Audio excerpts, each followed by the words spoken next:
नमस्कार। ब्रेक के बाद केकेडी न्यूज में एक बार फिर हाजिर है कुछ खास खबरों के साथ। खबर बहराइच से है, जहां पर तहसीलदार की गाड़ी से मोटरसाइकिल को टक्कर लगने की घटना को लेकर जिलाधिकारी ने संज्ञान लिया। बता दें कि नायब तहसीलदार नानपारा के निलंबन के साथ साथ दुर्घटना के संबंध में प्रथम सूचना रिपोर्ट दर्ज किए जाने के निर्देश दिए गए।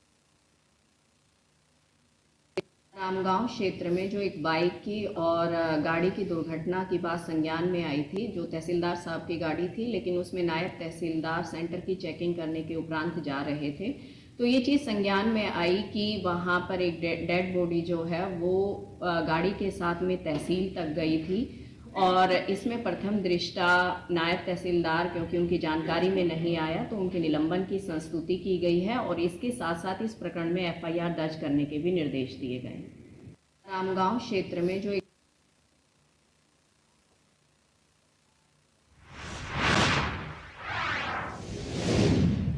खबर सूरत से है, जहां पुलिस स्टेशन में पंजीकृत धोखाधड़ी के अपराध में फरार अपराधी को पकड़ने में शहर एसओजी की टीम को बड़ी सफलता हाथ लगी है। एसओजी की टीम सूरत शहर में कई दिनों से चक्कर लगा रही थी। पुलिस कांस्टेबल की सूचना के आधार पर अडाजन पाटिया बस स्टेशन के पास से अपराधी को गिरफ्तार कर लिया गया।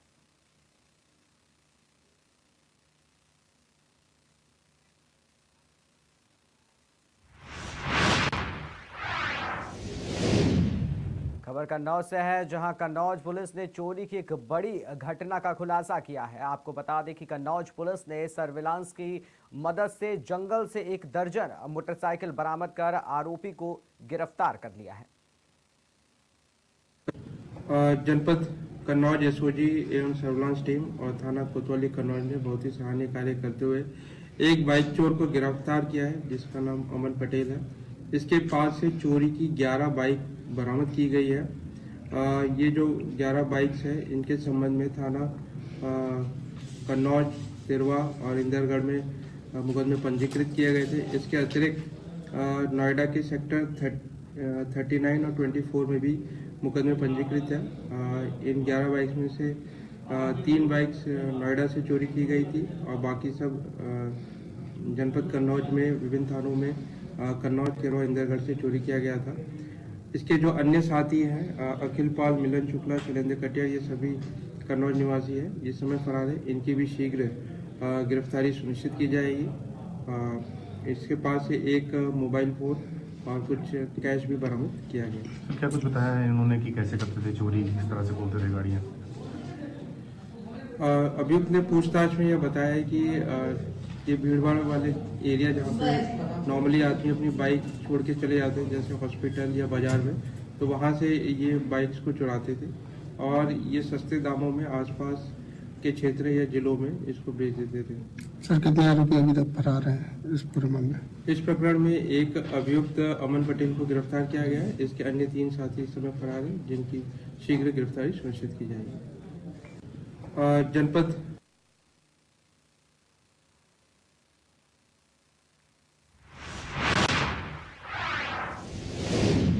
शहर के शिकारपुर डीएम के आदेश पर शिकारपुर एसडीएम ने भूमाफिया पर बड़ी कार्रवाई की है। भूमाफिया ने सरकारी जमीन पर अवैध मैरिज हॉल बना दिया था, जिसके बाद भूमाफिया के खिलाफ एसडीएम ने कार्रवाई करने के निर्देश दिए हैं।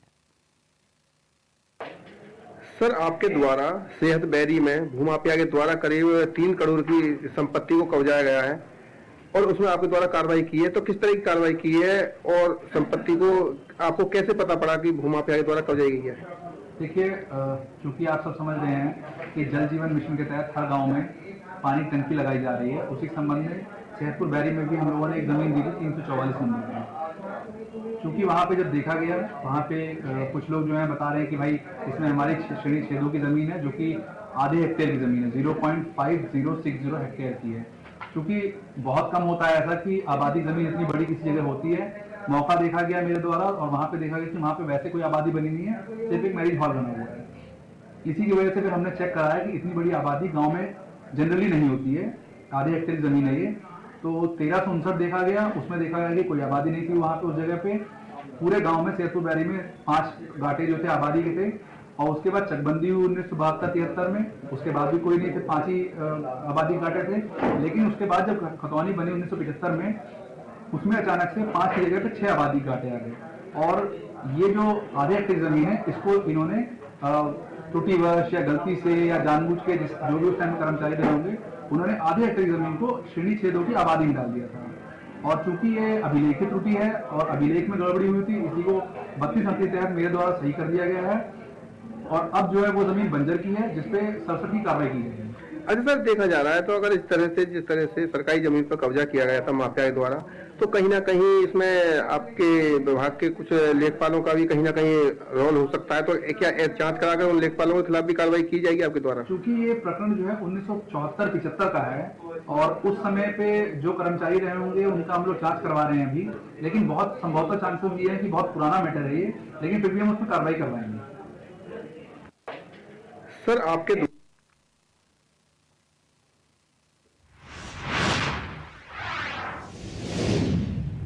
महाविद्यालय में अटल बिहारी वाजपेयी के जन्म दिवस के अवसर पर एक कविता पाठ और भाषण प्रतियोगिता का आयोजन किया गया, जिसकी अध्यक्षता महाविद्यालय के प्राचार्य प्रोफेसर जीके सिंह ने की। इस कार्यक्रम में महाविद्यालय के प्राचार्य ने अपने विचार पे छात्र छात्राओं को संबोधित करते हुए अटल बिहारी वाजपेयी के राजनीतिक जीवन के बारे में विस्तृत से बताया।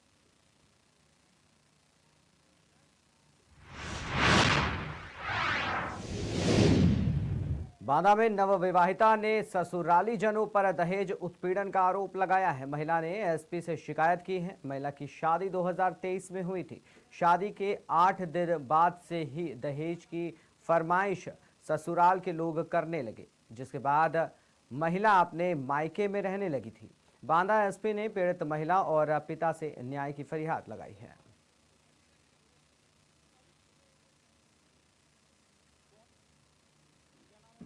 आपका?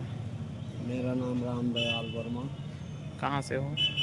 ग्राम पारा, पोस्ट का थाना विवान, तहसील मोतहा, जिला हमीरपुर। अब क्या विवाद है? विवाद ये, मैंने अपनी बेटी की शादी 10 मई 2023 में क्रांति की अमित दास मर्दनाका बांदा निवासी के साथ में की थी। बेटी शादी के बाद मुश्किल से मुश्किल 1 हफ्ते ही रह पाई होगी कि दान दहेज के लालच में उन्होंने बेटी को छोड़ दिया और सारे जेवरात भी उन्होंने अपने पास रख लिए। उनको नंगे पैर और नंगे हाथ और ना नाक में ना कान में कहीं कुछ नहीं था उसके। बाद में बेटी ने बताया कि सारी जेवरात उतार करके मुझे अपने मेरे घर भेज गए थे। वो 1.5 साल हो गए।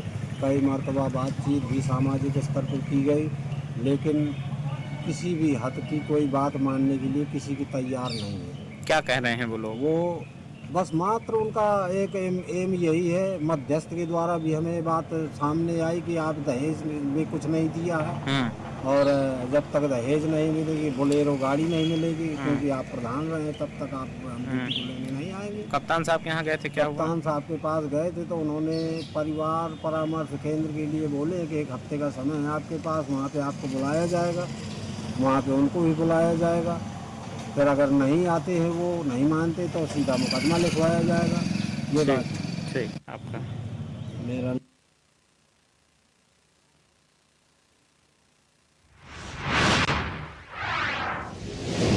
वेदांत इलेक्ट्रो स्टील में आंदोलन के दौरान दर्ज हुए मामले में डुमरी विधायक बोकारो न्यायालय पहुंचे। बता दें, न्यायालय में विधायक हाफ पैंट पहन करके कार्यालय पहुंच गए। न्यायालय में जयराम महतो को देख लोग उनके साथ सेल्फी लेते नजर आए। मामला वर्ष 2019 का है, जहां आंदोलन के दौरान सियालजोरी थाने में आंदोलनकारी के साथ जयराम महतो पर भी मामला दर्ज किया गया था। मीडिया से बात करते हुए जयराम महतो ने कहा कि इस आंदोलन में मेरी उपस्थिति न रहने के बावजूद मेरे ऊपर मामला दर्ज किया गया था। इसी तरह आंदोलनकारी के आंदोलन को दबाने के लिए फर्जी मुकदमे किए जाते हैं। उन्होंने कहा कि हम चाहते हैं कि अंतिम व्यक्ति तक विकास पहुंचे और अंतिम व्यक्ति को आर्थिक लाभ मिले।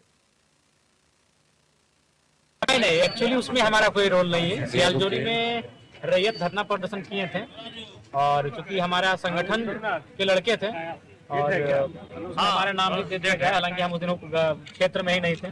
तो केस जब भी होते हैं तो इसी प्रकार आंदोलनकारियों की आवाज को दबाने के लिए फर्जी मुकदमे किए जाते हैं। कि हम तो सीधा वही सोचते हैं कि झारखंडियों के साथ जुल्म, शोषण और न्याय अब शुरू समाप्त नहीं है। विकास की किरण अंतिम पायदान तक पहुंचे। एक समाज के आखिरी व्यक्ति को आर्थिक उन्नति प्राप्त करने का अवसर प्राप्त हो, बस हम यही चाहते हैं। नहीं नहीं, एक्चुअली उसमें हमारा